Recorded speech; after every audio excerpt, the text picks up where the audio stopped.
से था एक पब्लिक केडर हेल्थ की स्थापना। इसके लिए हमने राज्य स्तरीय टास्क फोर्स गठित कर दिया है। जल्द इसका निर्णय आएगा।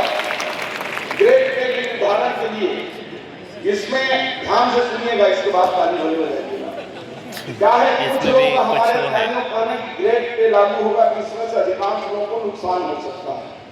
तो अभी बोलिएगा नहीं, तो हम बोले ठीक है देख लेते हैं।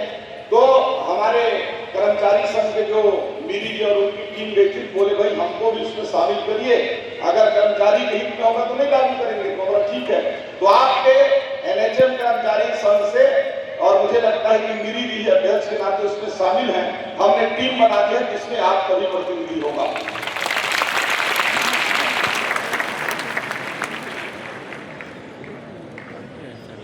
जो कार्य मूल्यांकन प्रणाली था, पहले मान लीजिए कि सीएमएचओ या बीएमओ या अन्य किसी से नहीं जमता है और कोई उसमें तरफा उसका ग्रेडिंग करने में बहुत कम मार्क दे दिया तो सेवा से निकल सकता था। अब उसके लिए हमने अपील करने का भी सिस्टम कर दिया है और मुझे लगता है जो 4-5 लोग उससे यार हो सकता है ज्यादा लोग लाभान्वित हुए होंगे, क्योंकि मेरे पास कई लोग हो रहा था।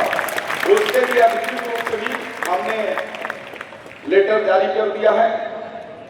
इसी प्रकार से लंबित 27% वेतन वृद्धि का जो उस समय बोले थे हमने लाभ दे चुके हैं। कुछ लोग का कुछ टेक्निकल बस बचा है, कभी कन्नौजी जी को बोल रहा था कि जल्दी उनका करके ठीक करिए, मीरी जी बोल रहे हैं तो जो भी बचे हैं उनको जल्द से जल्द ठीक कर दिया जाएगा और मैं निर्देश भी करता हूँ।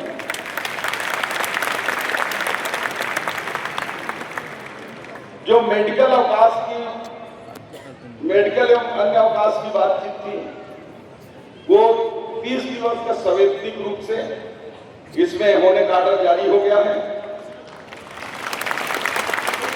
एक लंबे समय से ट्रांसफर की आप लोग मांग होती थी, ट्रांसफर नीति भी हम आज से हमने जारी कर दिया है।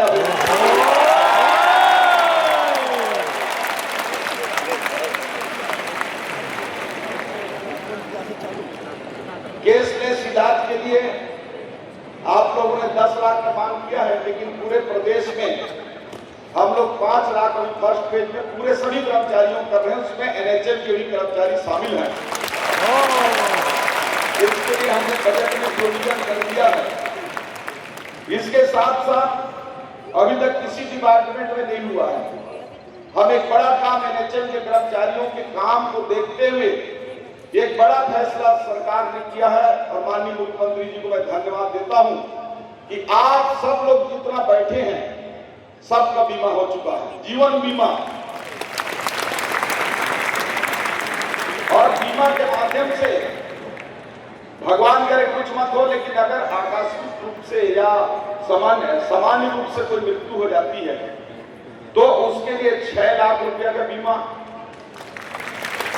कोई दुर्घटना होता है तो 1,40,00,000 रुपए का इसमें बीमा हम कराएं, ताकि उसके बाल बच्चे बीवी किसी को तकलीफ ना हो कि उसके जाने के बाद उसका घर का खर्चा न कर सके। कोई व्यक्ति स्थायी रूप से अपंग हो जाता है, काम करने की स्थिति में नहीं है, उसको भी 1,40,00,000 रुपए का बीमा हम लोगों ने कराया है। इसी प्रकार मित्रों, मृतक व्यक्ति के जो बच्चे हैं यदि पढ़ाई लिखाई कर रहे हैं तो ऐसे बच्चों को ग्रेजुएशन तक की पढ़ाई के लिए 5-5 लाख रुपए का प्रावधान और किया गया है। ये हमारी शासन की सरकार ने किया है।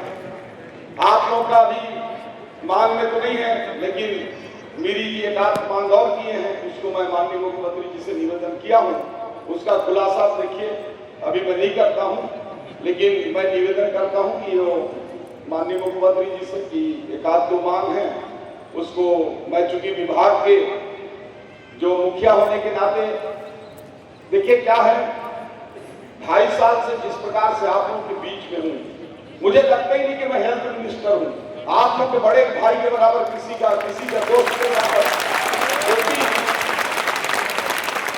मैं एक साधारण किसान परिवार का, हमारे मुख्यमंत्री जी भी किसान परिवार के हैं, हम लोग सरगुजा के रहने वाले, और हम लोग कभी दूसरे को दुखी नहीं देख सकते, भले दुखी हो जाएंगे।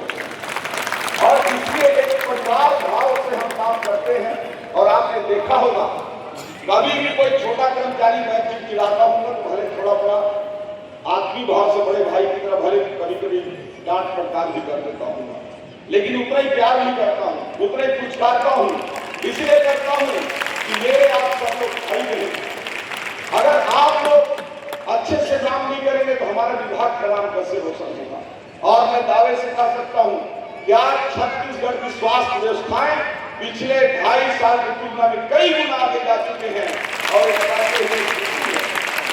माननीय मुख्यमंत्री जी के लगातार स्वास्थ्य विभाग के लिए एकदम फ्री हैंड देकर